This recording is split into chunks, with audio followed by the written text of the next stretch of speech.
முருகன் குமரன் குவனென்று ஒளிந்து உருகும் கேள்தந்து வருவென்றருவாய் பொறுவும் கவரும் புவியும் பரவும் குருவும் கவையன் குலப்பஞ்சாலே. நமது சேனலில் இன்றைய தினம் நாம் காண இருப்பது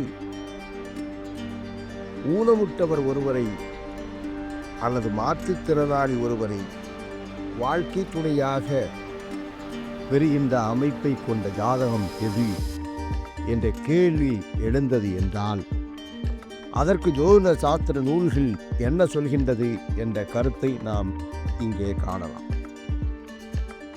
வராககுறை, அதுபோன்று ஜாதகாதேசம், வடமொழி பாடலின் மலையாள மொழியாக்கமாகிய பிரசன்ன ரீதி போன்ற நூல்கள்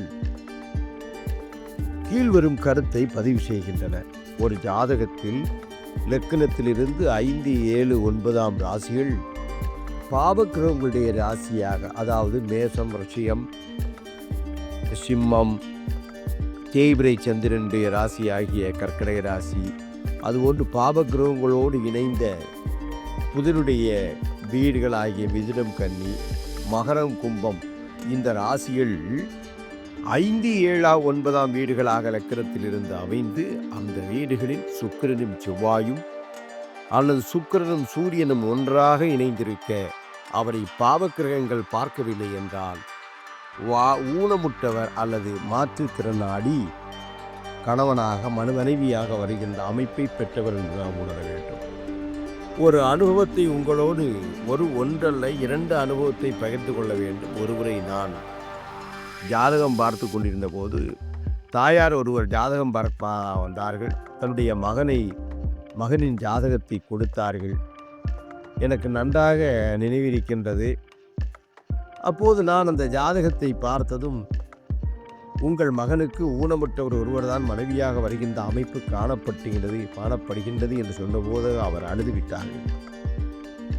ஐயா, அதற்காகத்தான் உங்களிடம் ஜாதகம் பார்க்க வருகின்றேன். என் மகனுக்கு ஒரு பெண்ணை தற்போது பார்த்து மனம் முடித்திருக்கின்றோம். மனம் முடித்து 2 மாதங்கள் கூட ஆகவில்லை. அந்த பெண்ணின் வலது காலில் பெருவரல் இல்லை. இதை மறைத்து அவர்கள் திருமணம் செய்து வைத்து விட்டார்கள். என் மகனோ அவளை ஏற்றுக்கொள்ளவில்லை. உடனடியாக இவரிடமிருந்து விவாகரத்து நான் பெற்றுக்கொள்வேன் என்று அடம்பிடித்து கொண்டிருக்கின்றான். அந்த பெண்மணி சொல்கின்றாள், நான் ஓரமாக இருந்து கொள்கின்றேன்.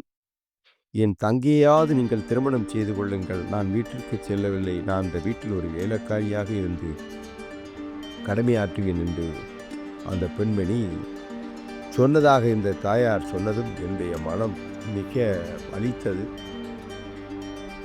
அவருடைய அமைப்பு அது. அந்த ஜாதகத்திலே இப்படித்தான் நடக்கணும் என்று நடக்க வேண்டும் என்று காணப்பட்டால் அதனை யாரால் தான் தடுக்க முடியும்? அவர் ஜாதகத்தில் வாழ்க்கை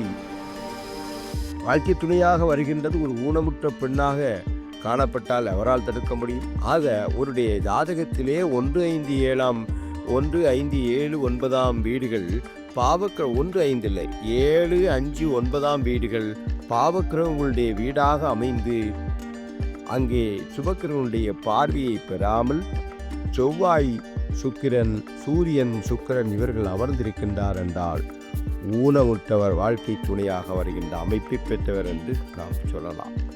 பொதுவாகவே மேச ராசியினருக்கு அல்லது மேச லக்கணத்தில் பிறந்தவருக்கு ஒரு பலன் சொல்லப்பட்டுள்ளது. அதாவது மேச ராசி அல்லது மேச லக்கணத்தில் பிறந்தவருக்கு வருகின்ற வாழ்க்கை துணை கோள் சொல்லும் சுபாவமா உட்புடையவராகவோ அல்லது ஒரு முறை திருமணம் முடித்து பின்பு திருமணம் முடிக்கின்ற ஒரு நிலையை பெற்றவராகவோ இருக்கின்ற ஒரு அமைப்பு அல்லது ஊனமுற்றவராகவோ வாழ்க்கை துணை அமைகின்ற ஒரு அமைப்பும் ஏற்படும் என்று பொது பலன் சொல்லப்பட்டுள்ளது. ஆக மேசராசினருக்கு இத்தகைய அமைப்பு ஏற்பட்டு சுபகிரகத்தினுடைய பார்வை அந்த பகுதியில் ஏற்படவில்லை என்றால் நிச்சயமாக வாழ்க்கை துணை என்பது ஊனமுற்றவராக வருவதற்கு வாய்ப்பு காணப்படுகின்றது.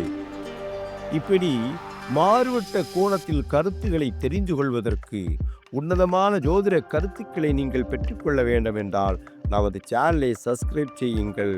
லைக் செய்யுங்கள், ஷேர் செய்யுங்கள். நல்ல கருத்துக்களை பல மனிதர்களிடம் சென்று சேரட்டும் என்று அன்போடு வேண்டிக் கொள்வது உங்கள் ஜோதிட வித்வான் அம்சி வி.கே. விவேகானந்தன். வணக்கம்.